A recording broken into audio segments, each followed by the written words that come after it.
All right, so Father, why did you decide to invite Reverend Wright to come to the church? Number one, because he likes Dr. Maya Angelou, and she was going to be here, and he wanted to come by and hear her, him and his wife.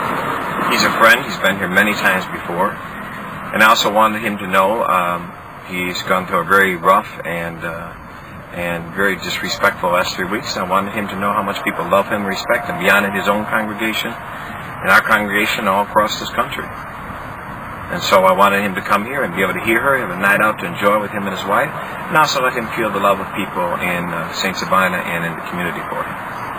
Okay. A lot of people think what Reverend Wright said is anti-American, it's bigoted, it's hateful. Why would that kind of a message be appropriate for your congregation? That message wouldn't be, but he's not bigoted, he's not anti-American, he's not hateful. Jeremiah Wright is one of the most loving, loyal people I know. He's a true patriot because he loves the country enough to criticize it and challenge it. It is interesting to me that he can criticize it and he can make challenges, and all of a sudden it's hateful and anti-Semitic. When John Hagee or when Rod Parsley or when Franklin Graham or all sorts of other folks make comments about the country or say things, it's not hateful. They're making comments as preachers what they want to say. Jeremiah Wright loves America. He's a Marine.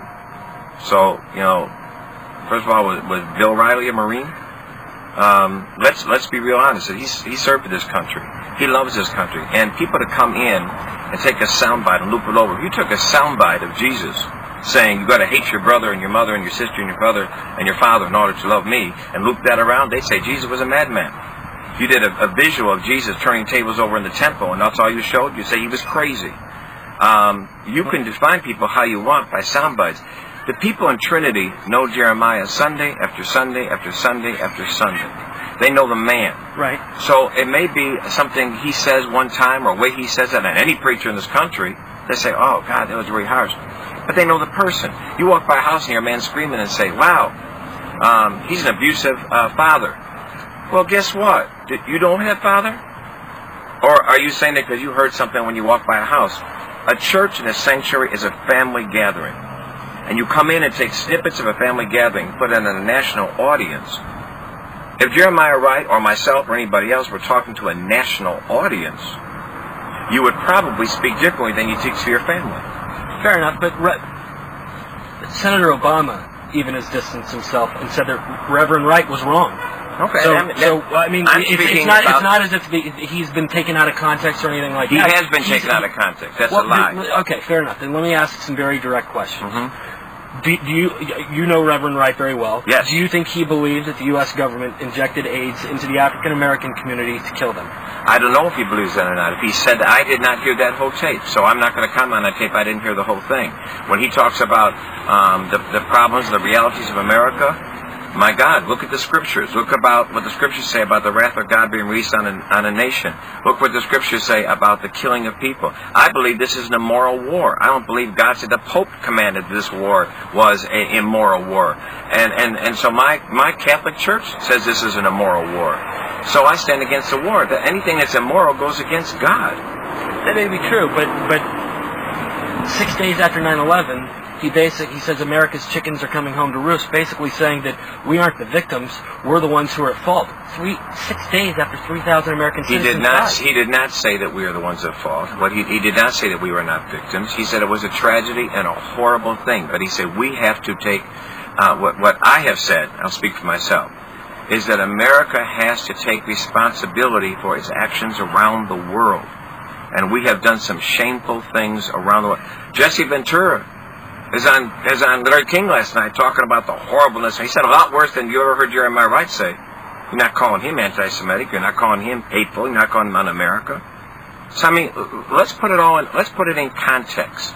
And we talk about a person in context. He says that America has some things they got to own up to. Dr. King in the 60s talked about that we risked the wrath of God in this nation because of our actions with the Vietnam War.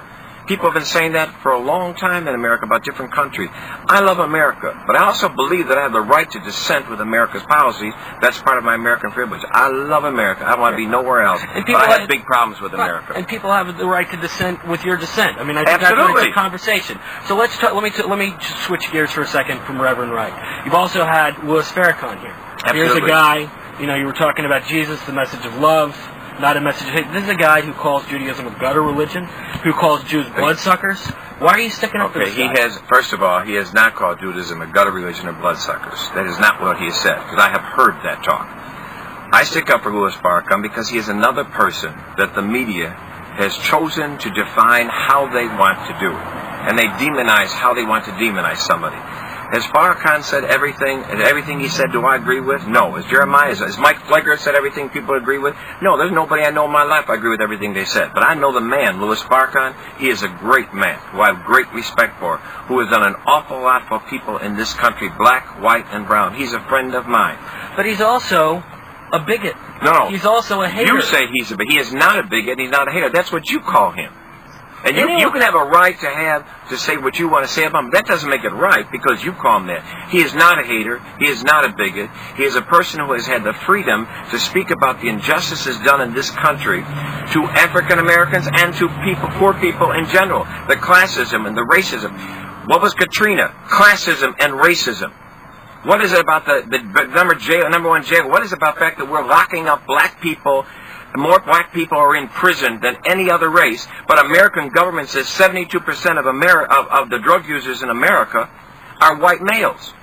So let's talk about the real injustice. Let's talk about the education system in this country. Let's talk about the health care of poor people. Let's talk about racism that exists all over this country in America, the number one sin of this country.